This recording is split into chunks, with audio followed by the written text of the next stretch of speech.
businessman who deals in rare antiques. The prices will be higher, but he has to ensure that as well as the everyday pieces, he always has a good stock of the top-end antiques that he's famous for. It's a 210-mile journey to Letchworth in Hertfordshire. Right then, T, we're off to see a mate of mine called James, and he runs an antiques business called Dough and Hope, and he deals in the sort of things that I really like. Doesn't hold a huge amount of stock, but what he has is very carefully selected. Right. James very much does his own thing, which, as you know, in the antiques trade means really good. Yes. People who do their own thing, great. Letchworth was the world's first garden city and is home to the Spirella building. Built in the 1920s for the Spirella Corset Company, it was ahead of its time as it focused on the comfort of factory employees by providing amenities such as showers, a library and exercise classes. A few miles north, you'll find Dough and Hope, a business that specialises in rare and unusual antiques and decorative pieces from around the world. It's run by James Gooch. Well, my approach is more about quality, not quantity. I like the story behind them and the atmosphere that each thing has. I think me and Drew have got similar interests, especially dark side of antiques. Things that have a slightly macabre twist to them. But obviously we're competitors as well, so it's always that funny juxtaposition when you've got dealer friends. So it's ways of managing to get along and working with each other that will benefit both of you. Today, me and Drew will have to do some sparring. It might be tricky, but there's always a deal to be done. James. Drew, how you doing? Hi, Good to see you. Good to see you, mate. How are you? Good to see you. Hi, Good, T. thank How you. you doing? Good You to all meet right? you. You've not met T before? I have No. not met T. Okay. So, you know, This is you. I'm honoured. This This is is me. This is it. me. This is it. Cool. These candelabra are lovely. Where'd you get those from? They are cool. They were part of Sir Christopher Lee's estate, so Dracula. No. Yeah, they were. Get out of town. No, they were. Dracula's candelabra. Basically, yeah. The first thing we see when we walk through this wonderful pair of three-branch wall-mounted candelabra from Christopher Lee's house. Christopher Lee, famous for being Dracula. So we've got Dracula's candelabras. I love that. I love this business. It's great. So what have you got then? Let's have a look. Some antique shops you go to, you can't see the wood for the trees. There's that much stuff in there. With James, it's different. I would use the word curated collection. He doesn't drop his quality, the level where he wants to be at, just to do volume. He's making life very hard for himself doing that. But I respect him for it and I completely understand it. With James's taste for the quirky and unusual, there'll be no shortage of unique items today. But the challenge for Drew will be finding the ones he can sell on for a profit. So what else have we got in here then, James? Look at that. Can you get that out and have a Sure. look at that? See, that's what I like, that you've shown the back of it. Yeah. I like Because that. obviously Oh, you've got got full-on Majolica. Majolica, but that's better. It is, isn't it? Like Frankenstein, Yeah. Frankenplate. It's just nice when people love something that much to save it. If you were having part of your staple diet, you'd have it off that plate. That's good too. There was one in there somewhere, wasn't there? Yeah. That's good. Every dealer has a different way of selling things and a different way, an approach to the business. Mine is buy loads of really fun, interesting things, make high profits when you can, but the majority of the time, put a percentage on and spin it over. How James does it is he buys very specifically to his taste, highly original, and then he'll wait for the right people to come along. And it works for him because he's been at it nearly a decade now and he's still here, so clearly it works. And that's lovely. Good bit of quality, yeah. Untouched, not messed with, No, good colour. yeah. What have you got on that then? Here's a tip: you shouldn't laugh before you give somebody a price. It does sort of give the game away. It can be 2,000.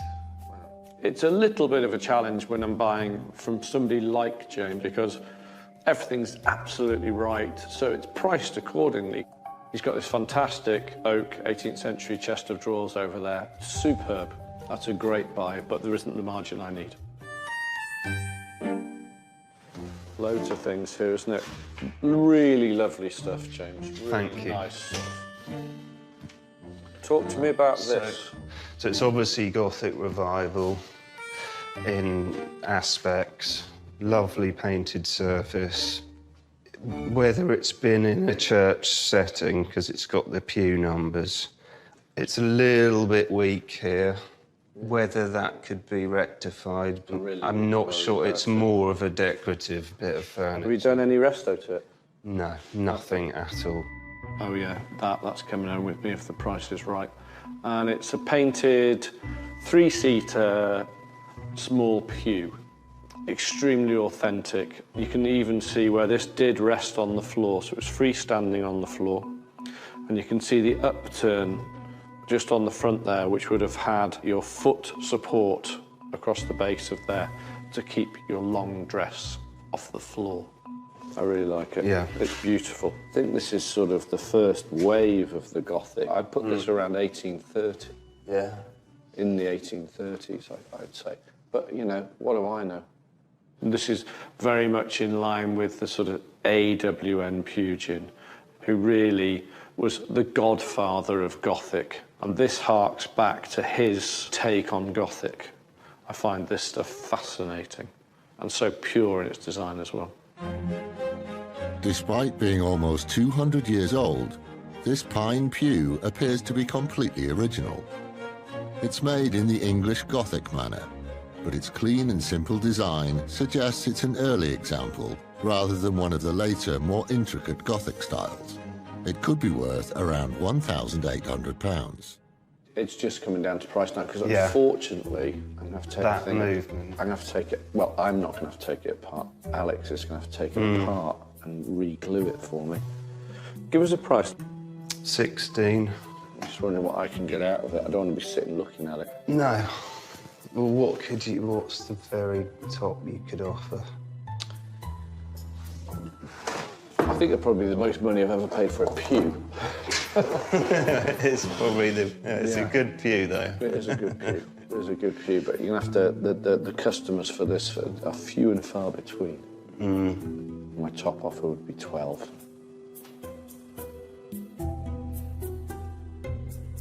Could you come to 13? I'm sort of stuck on 12. Sorry to be a hard ass about it, but yeah. 12.50.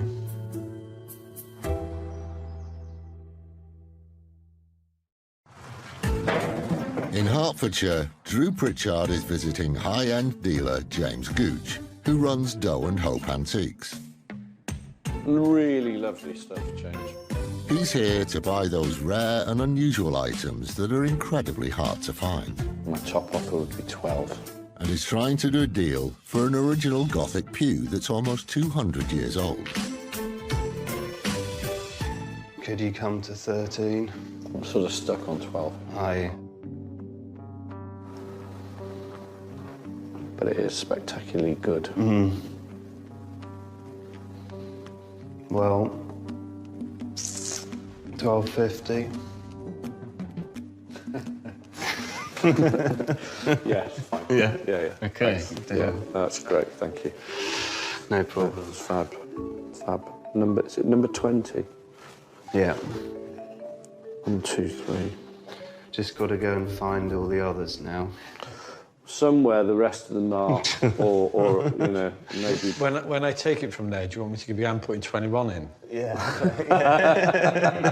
If you've got 21, I want it. To the uneducated eye, you could look at this and go, it's a little pine settle and it's all the paint's falling off it and it's had some fake lettering put on the front. Very, very far from it. This is a beautiful piece. I'm over the moon with it, to be frank. This is nice, James. It's a good room, good light room. It is, isn't it? And the monkey, that's great.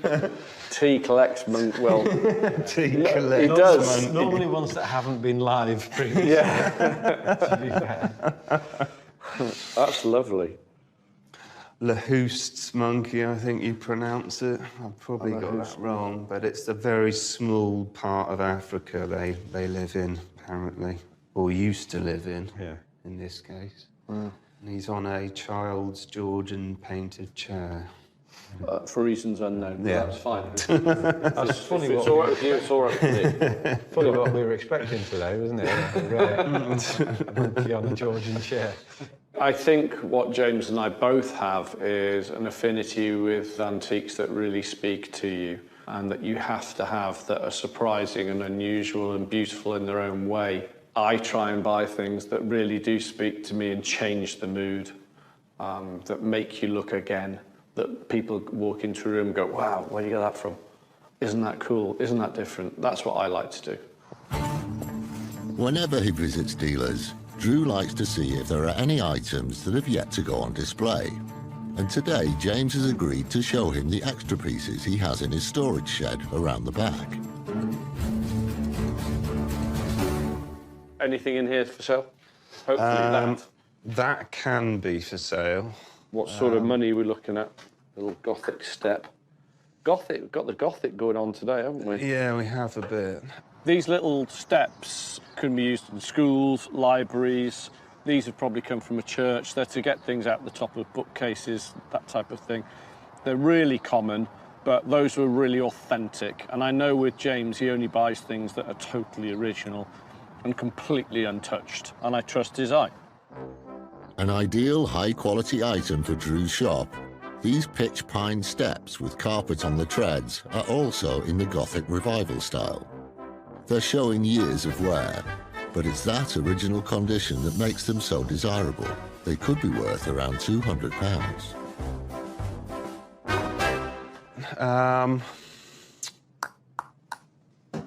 Can be 200 quid. Okay, no, I can't get there for it. 150. Probably about it for me. 150? Fine. Yeah. I'll have it. All right. The good thing about that is you can now get up to the desk to use the computer. Right, we're going to, once and for all, who's taller? Back down. Well, you've got a hat With the on. same side. With the same side. Come on, little fella. I'm taller. Come on, little fella. I'm taller, in fact. I'm taller. 150. There's literally 30 quid in it. You know, that is all it's worth. Money is the tool I use to make money. If I can put £150 down and have £30 back within 24 hours on top of it, fine. You know, that is all it's about. Right, well, I'll take that, James. Yeah, no Might problem. as well. Nice little shop item, that one. Yeah. Nice one, lovely. Good stuff.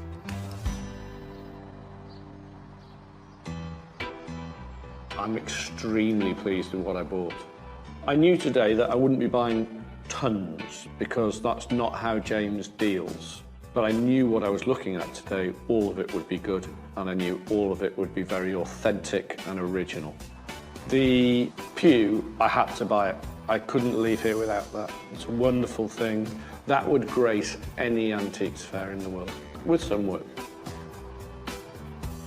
The library steps, I'll just have to find some more. That's fine. You say hello to things and goodbye to things. Sorted? Yeah. Lovely. James, Well pleasure done. as always. Thanks for coming. mate. Yeah, good to Appreciate see it. you Good to again. meet you. Thanks. Good Cheers. to meet Bye. you too. Yourself. See you. Bye. Cheers.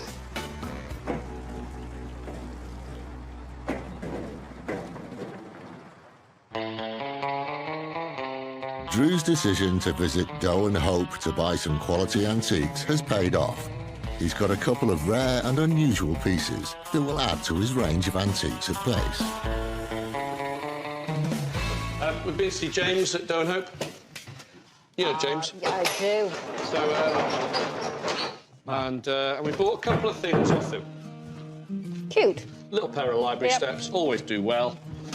You know, could be anything. I think they've actually probably come out of a church for somebody to step up to an organ or something like that, looking at them. Bit gothic-y. Completely English Gothic, Yeah. turn of the century. How much do you pay for that? 150. When Drew comes back with library ladders, I mean, it always makes me sort of smile. I mean, who's got a library nowadays? But we sell them. This sort of size ends up as a wonderful little coffee table. And you put your book on one level and your coffee or your wine glass on the top. Love it. Then I bought this off him. It's painted pine. It's highly original. It's got some losses down here which we'll have replaced. This needs to go to Alex to have the work done to it. Beautiful original sign, lettering on it. I like that. Strange pew. Yeah, Gorgeous. it's an unusual one. It's like an unusual a garden pew. Almost, yes. It would have come out of, I'm thinking private chapel. Or... I love it. Right. Lovely. Let's get it off.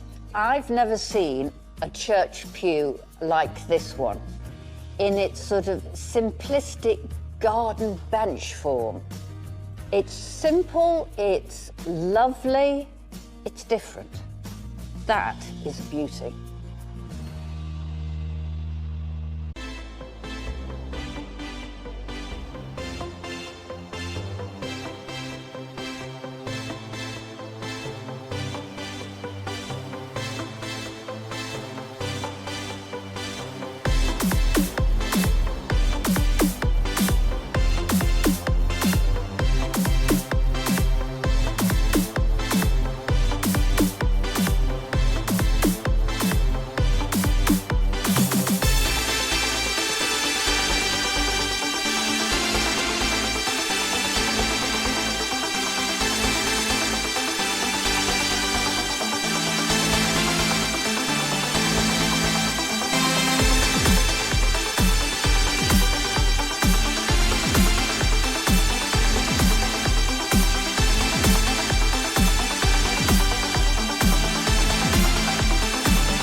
He can sell on for a profit.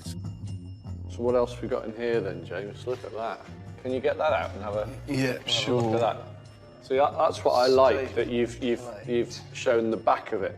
Yeah. I like that. Because obviously you've got full-on Majolica. Majolica, but that's better. It is, isn't it? Like Frankenstein, Frankenplate. It's just nice when people love something that much to save it. If you were having part of your staple diet, you'd have it off that plate, wouldn't you? That's good too. There was one in there somewhere, wasn't there? Yeah. That's good. Every dealer has a different way of selling things and a different way, an approach to the business. Mine is buy loads of really fun, interesting things, make high profits when you can, but the majority of the time, put a percentage on and spin it over. How James does it is he buys very specifically to his taste, highly original, and then he'll wait for the right people to come along. And it works for him because he's been at it nearly a decade now and he's still here, so clearly it works. And that's lovely. Good bit of quality, yeah. Untouched, not messed with. No. Good colour. Yeah. What have you got on that then? Here's a tip, you shouldn't laugh before you give somebody a price. It does sort of give the game away. It can be 2,000. It's a little bit of a challenge when I'm buying